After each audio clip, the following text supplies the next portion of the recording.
Bonjour, j'espère que vous allez bien. Aujourd'hui, nous allons faire un peu de conjugaison et nous allons parler du conditionnel présent. Mais avant d'aller au conditionnel présent, nous allons d'abord corriger l'activité de mobilisation que je vous ai donnée dans la séance précédente.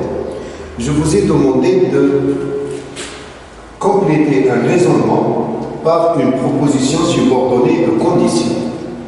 Les raisonnements, nous nous sommes déjà entraînés sur la production de quelques raisonnements. Si, or, donc. Voilà maintenant la correction de cette activité. Si l'homme utilise avec intelligence les ressources naturelles, il prépare bien l'avenir des générations futures. Or, qui exprime l'opposition, il gaspille ses ressources à tort et à travers. Donc, la conséquence, il prépare mal l'avenir des générations futures. Je vous ai demandé de compléter ce raisonnement par une proposition subordonnée de conditions. Si l'homme utilise avec intelligence les ressources naturelles. C'est ce que vous avez ajouté à ce raisonnement. Il y a d'autres réponses possibles, mais nous allons nous contenter de cette correction. Maintenant, la conjugaison va porter sur le présent du conditionnel. Nous avons des objectifs à réaliser. Le premier, c'est identifier le présent du conditionnel dans les textes. Et le deuxième objectif, c'est distinguer les différentes valeurs du présent du conditionnel. Et nous allons commencer par l'objectif 2. Comme support, nous avons 3 textes. Donc, l'activité numéro 1, distinguer les valeurs du présent du conditionnel. Distinguer, c'est-à-dire faire la différence. Faire la différence entre ces valeurs. Nous allons voir 3 valeurs que vous allez voir affichées dans la diapo suivante. Distinguer les valeurs du présent du conditionnel consiste, dans les 3 paragraphes suivants, nous allons travailler sur 3 paragraphes, le conditionnel présent exprime une valeur précise.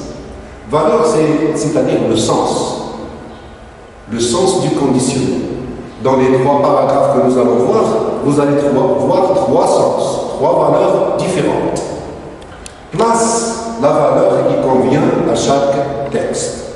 Place la valeur qui convient à chaque texte. Nous allons faire les textes un par un et nous allons voir maintenant le premier texte. Je rappelle toujours les valeurs. Nous avons l'hypothèse. L'hypothèse, quand le fait est possible, quand le fait est probable, quand le fait peut advenir, peut passer. Action soumise à une condition. Et troisième valeur, c'est le souhait. Le souhait, c'est le rêve. Le texte maintenant, regardez bien, c'est un texte accompagné d'une image. C'est le chardonneret. Un jour, les chardonnerets peupleraient de nouveau nos forêts et nos montagnes. Un jour, ils chanteraient dans nos champs de blé. Je relis. Un jour, les chardonnerets peupleraient de nouveau nos forêts et nos montagnes. Un jour, ils chanteraient dans nos champs de blé. Donc, le conditionnel présent qui existe dans ce texte, il exprime quelle valeur? L'hypothèse, l'action soumise à une condition, ou bien il exprime le souhait, ou bien un souhait. C'est à vous maintenant de lire et en même temps de découvrir cette valeur. La réponse, c'est dans cet espace que vous voyez. Je relis. Un jour, les chardonnerets peupleraient de nouveau nos forêts et nos montagnes. Un jour, ils chanteraient dans nos champs de blé. Nous allons maintenant vers le deuxième texte. c'est toujours les trois valeurs, hypothèse, action soumise à une condition, ou bien le souhait, le rêve. Regardez bien l'image. C'est un oiseau encagé. Il vit dans une cage. Le texte maintenant. Si nous préférions voir les chardonnerets dans les cages plutôt que de les voir libres dans la nature, nous atteindrions à leur droit à la liberté. Atteindrions, c'est un verbe au conditionnel présent, c'est le verbe atteindre, et ça veut dire toucher. Atteindre, c'est toucher. Si, regardez bien la conjonction de condition, si nous préférions voir les chardonnerets dans les cages plutôt que de les voir libres dans la nature, nous atteindrions à leur droit à la liberté. Votre réponse, c'est dans cet espace. Vous allez choisir l'une de ces trois valeurs. Troisième texte maintenant. C'est toujours ce chardonneret-là, il est pris dans un filet, dans un piège, il est chassé, et c'est une victime. Au cas où la chasse des oiseaux chanteurs continuerait à ce rythme, cela provoquerait des équilibres dans les écosystèmes. Les oiseaux chanteurs comme le chardonneret, les oiseaux qui chantent, le chardonneret, le pinson, le serin, le rossignol, et au cas où c'est une expression de condition, c'est une expression de condition. Donc le conditionnel dans ce texte exprime l'une de ces trois valeurs, ou bien l'hypothèse, ou bien l'action soumise à une condition, ou bien le souhait. C'est à vous de trouver la bonne valeur et de la placer dans cet espace que vous voyez là.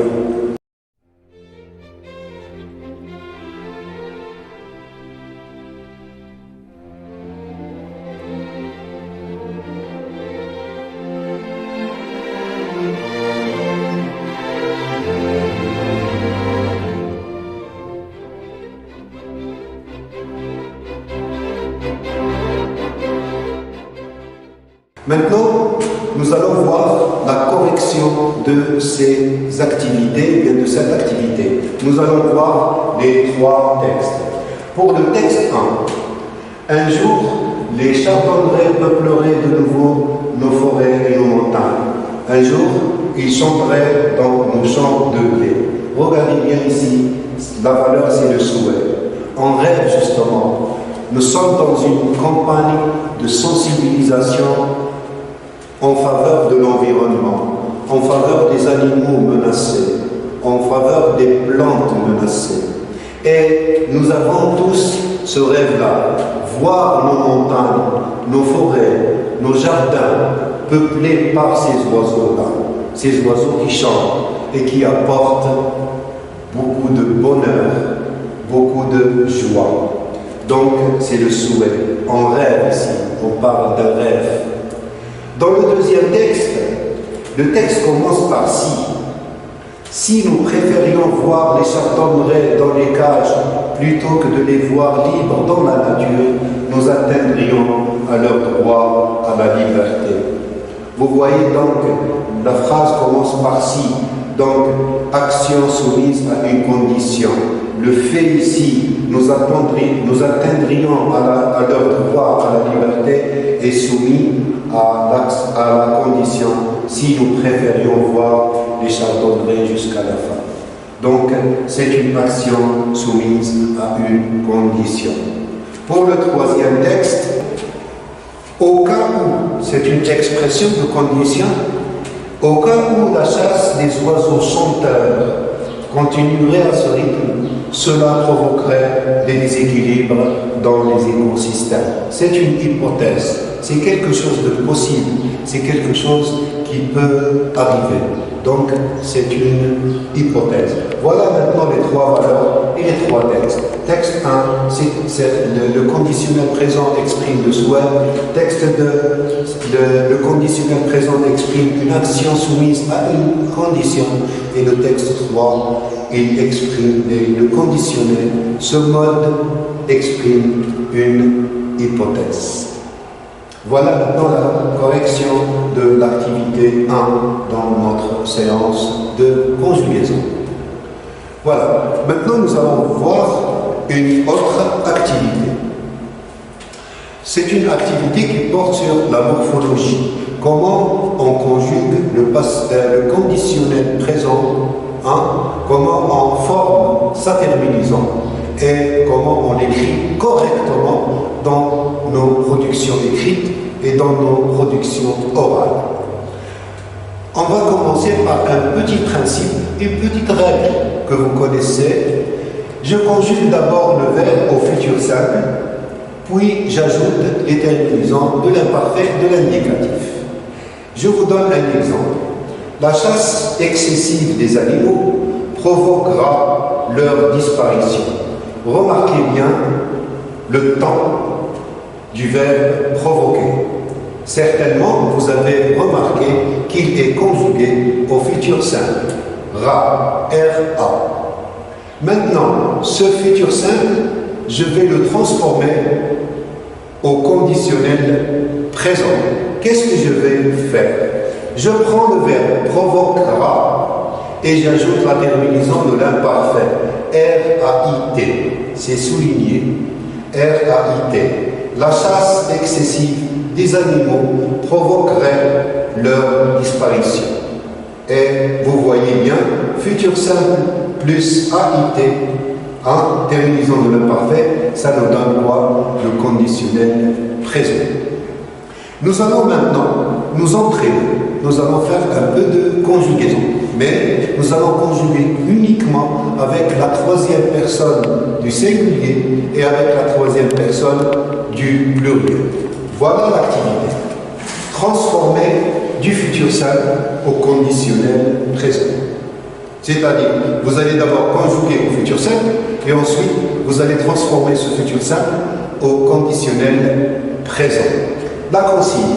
Voici une liste de verbes exprimant un rapport de cause-conséquence. Les verbes que vous allez voir, c'est des verbes qui expriment un rapport de cause-conséquence. Et c'est des verbes que vous pouvez utiliser dans la production écrite que vous allez faire à la fin de la séquence.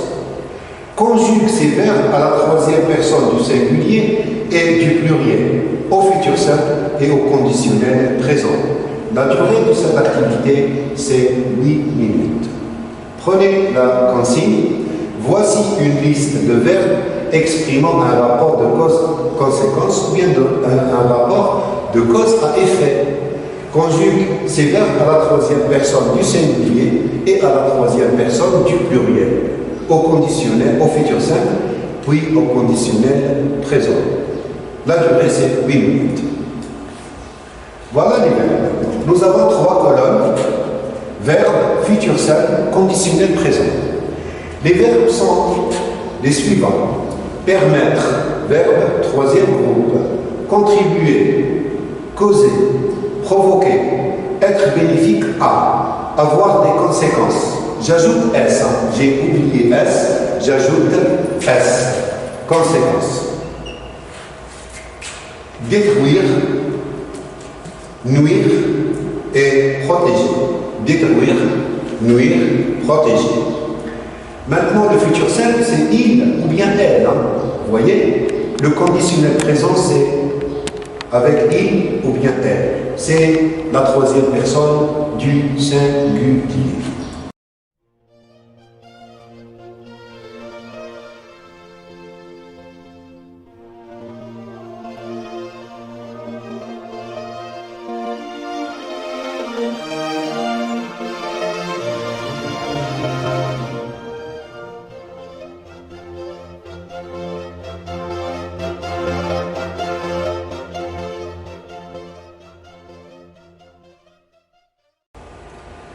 Donc, voilà la correction. Comment vous avez fait pour conjuguer le verbe au conditionnel présent? C'est à la base du futur simple. Regardez bien les verbes: permettra, permettrait, contribuera, contribuerait, causera, causerait, provoquera, provoquerait, sera, serait, aura, aurait, détruira, détruirait, nuira, nuirait, protégera, protégerait. Donc, le futur simple plus les terminaisons de l'imparfait, et ça nous donne le conditionnel présent. Maintenant, nous allons voir ces verbes-là avec la troisième personne du pluriel. C'est les mêmes verbes, et c'est la troisième personne du pluriel. C'est le même principe, c'est la même règle. Le verbe au futur simple, puis vous ajoutez les terminaisons de l'imparfait.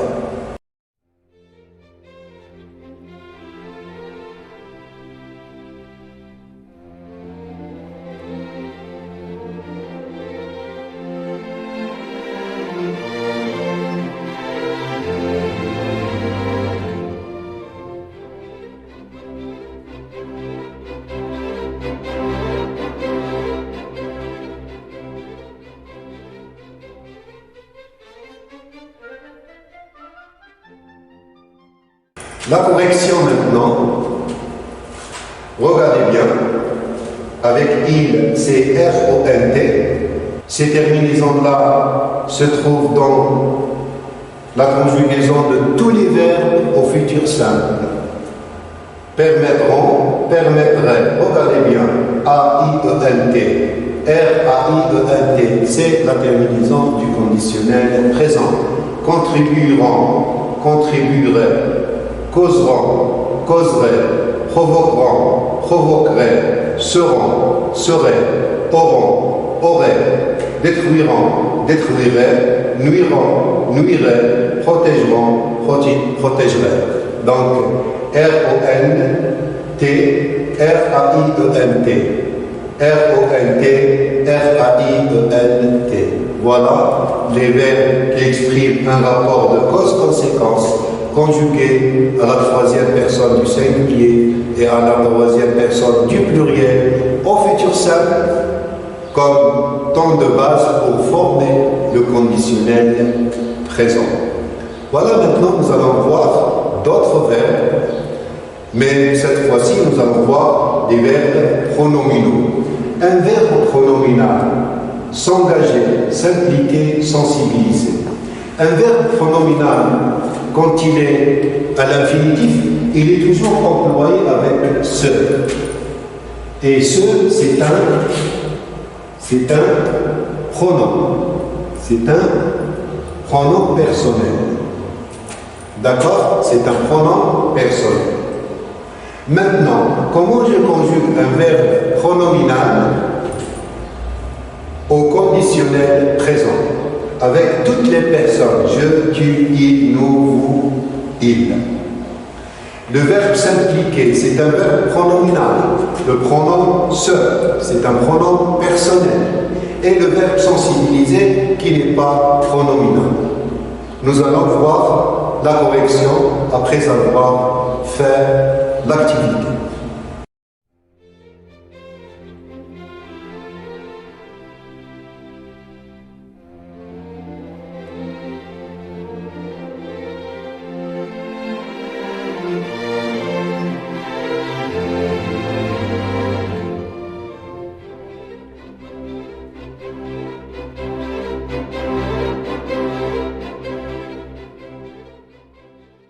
On passe maintenant à la correction. Je m'engagerai. Remarquez bien la présence de deux pronoms personnels. Je, me, tu, te, il ou bien elle, se, nous, vous, il, se.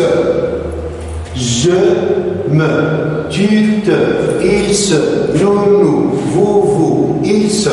Ce sont des verbes pronominaux.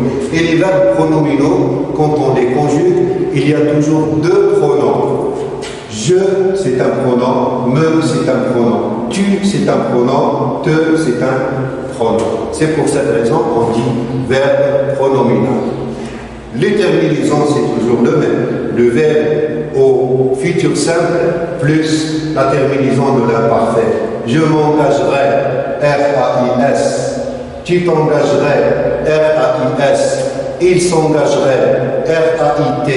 Nous nous engagerions, R-I-O-N-S. Vous vous engageriez, R-I-E-Z. Il s'engagerait, R-I-A-N-T. Ces mêmes terminaisons, vous les trouvez avec le verbe s'impliquer. Je m'impliquerai, R-A-I-S, R-A-I-S, R-A-I-T, R-I-O-N-S, R-I-E-Z, R-A-I-E-N-T, R-A-I-E-N-T.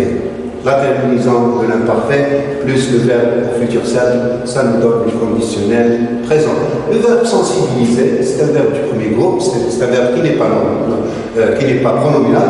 Il y a un seul pronom, je, tu, il, etc. Donc, je sensibiliserai, et c'est les mêmes terminaisons, R-A-I-S, R-A-I-S, R-A-I-T, R-I-O-N-S, R-I-E-Z, R-A-I-E-N-T. R-A-I-E-N-T. Certainement, vous avez remarqué une petite erreur au niveau du verbe sensibiliser. C'est un verbe qui n'est pas pronominal. Et vous voyez ici, nous. Donc, on doit effacer un pronom. C'est le deuxième pronom que je dois effacer. Et nous disons, nous sensibiliserions. Voilà, un seul pronom. Le nous, je l'ai effacé. Le deuxième pronom, je l'ai effacé parce que c'est une faute, c'est une erreur. Bien. Maintenant, nous allons voir la récapitulation. Qu'est-ce que nous allons faire dans cette séance de conjugaison? Nous allons faire deux points très importants. Le conditionnel présent exprime des valeurs. Le souhait, l'hypothèse ou bien une action soumise à une condition. C'est le verbe dans la phrase ou bien dans le paragraphe ou bien dans le texte qui nous dit sa valeur. C'est d'après le sens du texte ou bien du paragraphe ou bien de la phrase que vous pouvez découvrir la valeur qu'il exprime. Et nous avons vu comme deuxième règle le conditionnel présent, quand c'est le verbe au futur simple. Je conjugue d'abord le verbe au futur simple et j'ajoute les terminaisons de l'imparfait. C'est notre séance de conjugaison, mais attention, il reste toujours quelque chose à faire. L'activité de mobilisation. L'activité de mobilisation, nous allons la faire après cette activité d'orthographe. Je vous ai promis, et je tiens toujours à mes promesses, que les difficultés concernant l'accord du participe passé employé seul ou bien avec avoir ou bien être, ces difficultés-là, on les présente sous forme d'activité dans les séances de compréhension, de vocabulaire, de conjugaison et de grammaire. Donc, aujourd'hui, qu'est-ce que nous allons voir? C'est toujours la maîtrise du participe passé, l'accord du participe passé et la consigne. Vous allez voir un texte dans lequel il y a un pronom souligné. Que remplace le pronom personnel souligné dans le texte? Souligne le participe passé et fait des remarques. Tu fais des remarques comment? Tu vas nous dire si ce participe passé, il s'accorde ou bien il ne s'accorde pas. S'il s'accorde, tu vas nous dire pourquoi il s'accorde. Tu vas argumenter, tu vas justifier. La durée de cette activité, c'est 5 minutes. Le support, c'est un support qui existe sur votre manuel scolaire. Prenez votre manuel à la page 116. Ça parle toujours des animaux en danger. D'accord? La faune. Nous sommes toujours dans la thématique, la faune. Et aujourd'hui, nous parlons de la gazelle de Cuvier. La gazelle de Cuvier, c'est un animal menacé. C'est un animal en danger. Alors, j'ai choisi uniquement la première partie du texte. La gazelle de Cuvier est une espèce se situant dans l'Afrique du Nord. Cette espèce serait menacée au niveau mondial. L'Union internationale pour la conservation de la nature l'a classée comme vulnérable. Vulnérable, c'est-à-dire fragile, faible, qui ne se défend pas. Alors, le mot souligné, c'est là.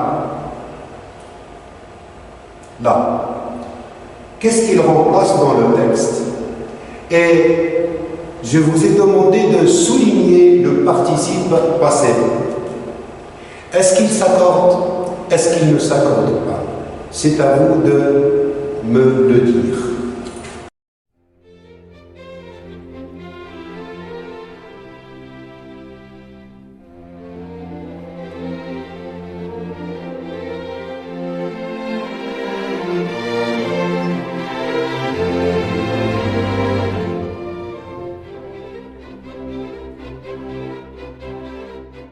Nous allons voir maintenant que remplace le pronom personnel là, l'apostrophe. La gazelle de Cuvier. Là remplace la gazelle de Cuvier. Regardez bien. La gazelle de Cuvier, la gazelle de Cuvier.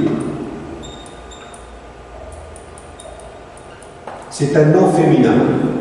Le pronom qu'on utilise pour remplacer la gazelle doit être au féminin, là.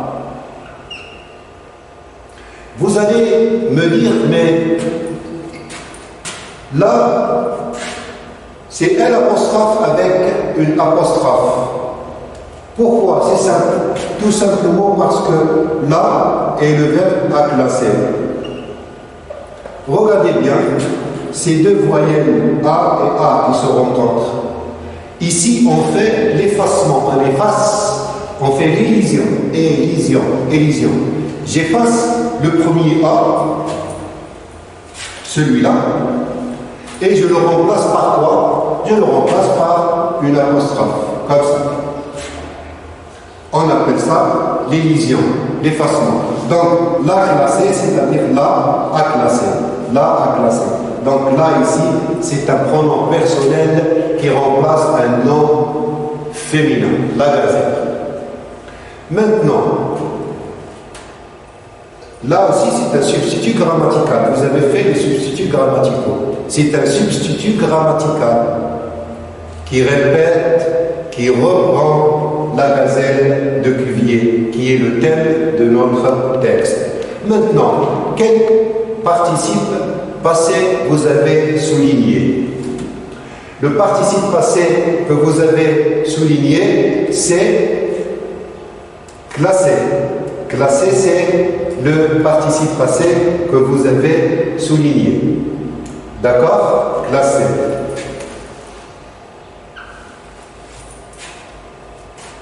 Donc, le pronom personnel, là, est un substitut grammatical. Il reprend le nom, la gazelle de Cuvier. Maintenant, la phrase. L'Union internationale pour la conservation de la nature l'a classé comme vulnérable. Là, remplace la gazelle. Classer maintenant, à classer. C'est un verbe au passé composé. Conjugué, donc le participe passé classé est employé avec l'auxiliaire avoir, a.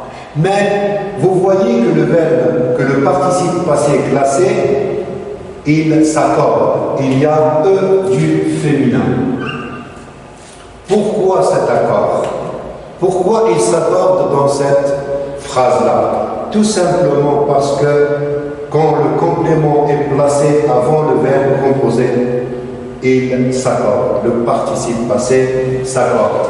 Donc, regardez bien, ça c'est le complément d'objet direct, et ça c'est l'accord.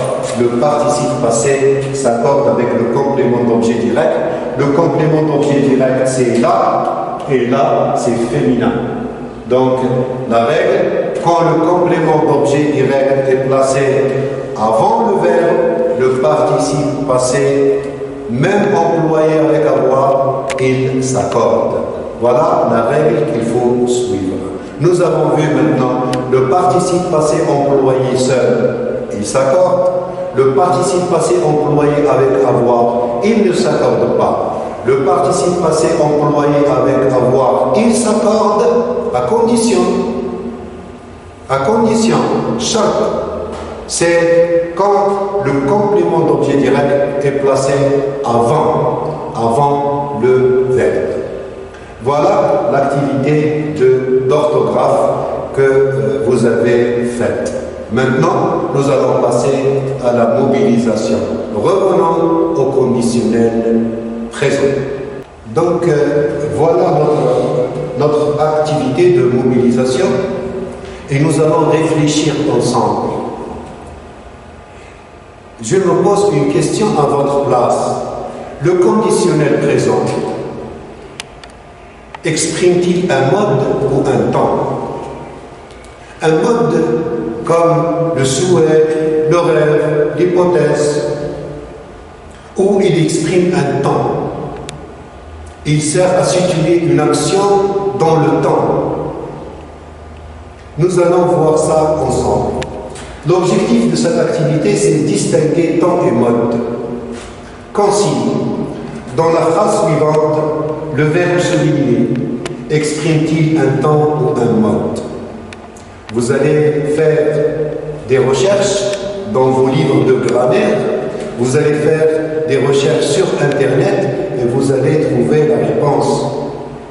D'accord? Nous allons voir maintenant cette phrase dans laquelle le verbe est souligné. La durée de cette activité, c'est 5 minutes pour recopier l'activité. Vous allez écrire cette activité sur vos cahiers.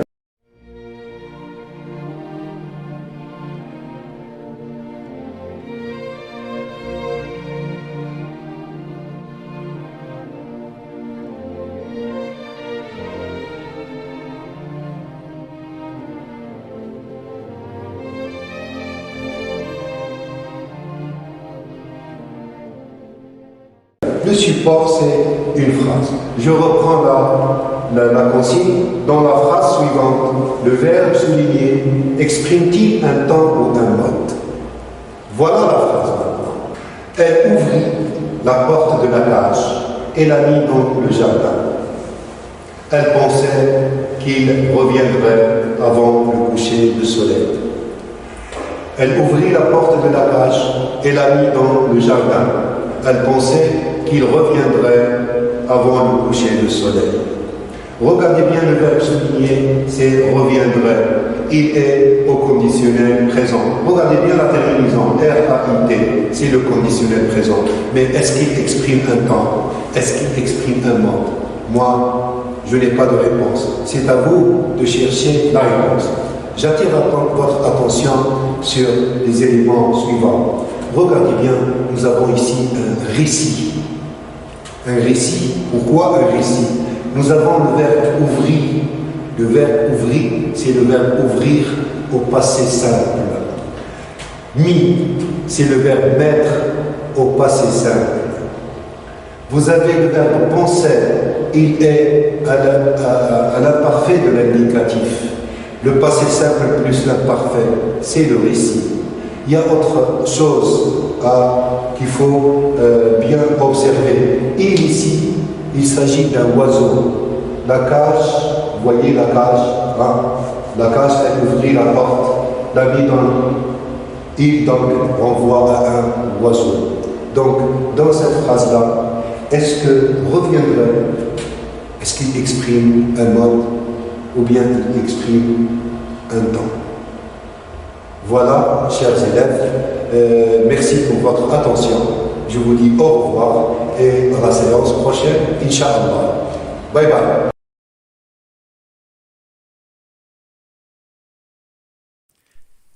شكرا على المشاهدة. لا تنسوا الاشتراك في القناة، الضغط على الجرس، الإعجاب بالفيديو. شكرا.